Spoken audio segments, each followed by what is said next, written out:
This evening, the church gathers in an upper room.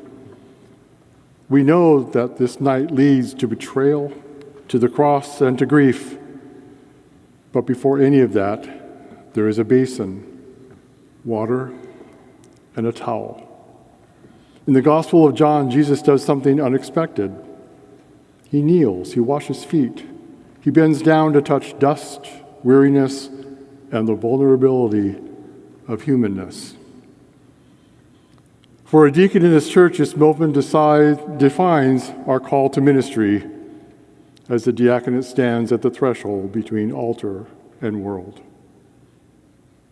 We are called to keep the church's attention turned outward toward the places where Christ is already present in suffering, in creation, in the lives of those too often unseen or unheard. Service to the world begins with humble service to each other and all of creation. And washing feet represents humility, servant leadership, and love in action.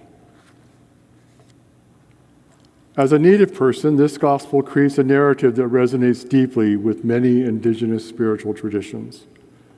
For Native peoples, water is not just a resource. It is a relative, a living gift, a sacred presence that carries memory, healing, and life. Water ceremonies honor its power to cleanse not only the body, but the spirit and the community. To approach water is to approach something holy. So tonight, when Jesus pours water into a basin, we might hear this with fresh ears. He is not using something ordinary. He is engaging something sacred. He is placing himself in relationship with creation as he serves. And he uses that sacred element not to elevate himself, but to humble himself. He touches feet, the part of the body most connected to the earth. Feet that have walked long roads, that carry stories, and that bear the marks of hardship along the journey. In indigenous ways of knowing, to touch the earth, to walk on it, to sit close to it, is to remember who we are. Creatures, not masters. Participants, not owners. There is humility in that understanding of our place in the circle. Jesus takes his place in the circle. He kneels at the place where body meets earth, where human life meets creation, and he serves there. As Christians, we are not called to hover above the world, but kneel within it. To touch what is real, to honor the sacredness of bodies, of communities, of creation itself, to recognize that service is not just charity, it is relationship. John's gospel also highlights something deeper happening in the water itself. When Peter resists, Jesus tells him, "Unless I wash you, you have no share with me." This makes it clear that the washing is not only symbolic of service, but it's also about being cleansed in order to be in relationship with Christ. The water becomes a sign of spiritual cleansing, renewal, and belonging. This connects closely with baptism. Just as water in baptism signifies dying and rising with Christ, forgiveness and incorporation into the body, foot washing echoes that same grace, but in a more intimate way. It's as if Jesus is saying, you have been made clean, and yet you still need to be washed as you walk through the world. The water in the basin represents cleansing from sin and brokenness, renewal of our relationship with Christ, preparation for participation in life and mission. This cleansing is not something we do for ourselves. Like Peter, we must receive it. That can be the hardest part, allowing someone else to tend to us, to touch what is vulnerable, to acknowledge what we need, and to acknowledge that we need God's grace in our lives. Jesus has set an example. This evening, we experience two sacred acts, foot washing and sharing a meal. A Passover meal which takes form in the Eucharist. In John, this Passover meal occurs on the day of preparation, the day before the Passover. I often let my imagination take me back in time to what it might be in just another ordinary day, at an ordinary meal, at an ordinary time. It's a day spent by many at the time in preparation of their homes, the meal, and their hearts for the Passover.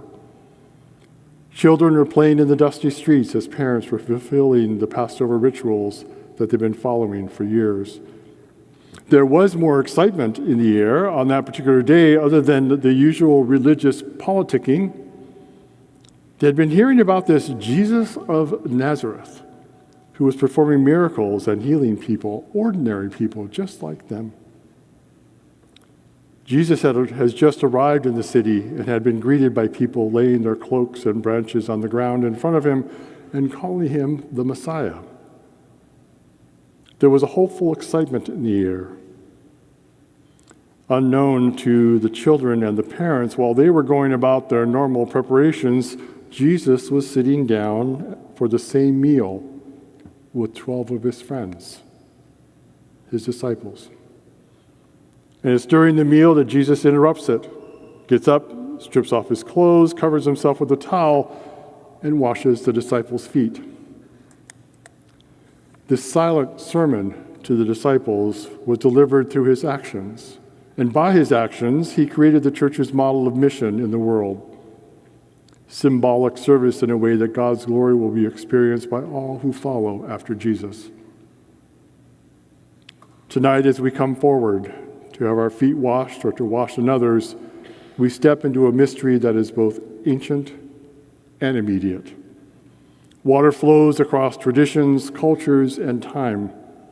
It reminds us that life is given, not possessed. And Jesus meets us there. He meets us in the basin. He meets us in the vulnerability of our own need. He meets us in the sacredness of creation. And then he hands us a towel. The basin is not meant to stay here in the sanctuary either. The water is not meant to remain still. It flows outward into a world thirsty for dignity, justice, and love.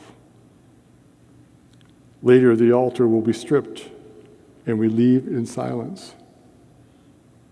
Not just to go out, but to go out rightly.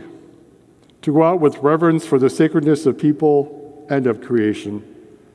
To go out remembering that service is not dominion, but respect.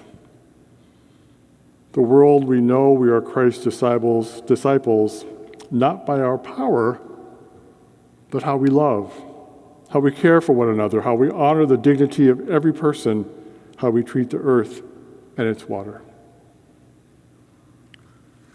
Tonight, receive the water, receive the love, receive the humility of Christ, and then go to kneel, to pray, to serve, and to honor the sacred in every person and in all creation. Amen.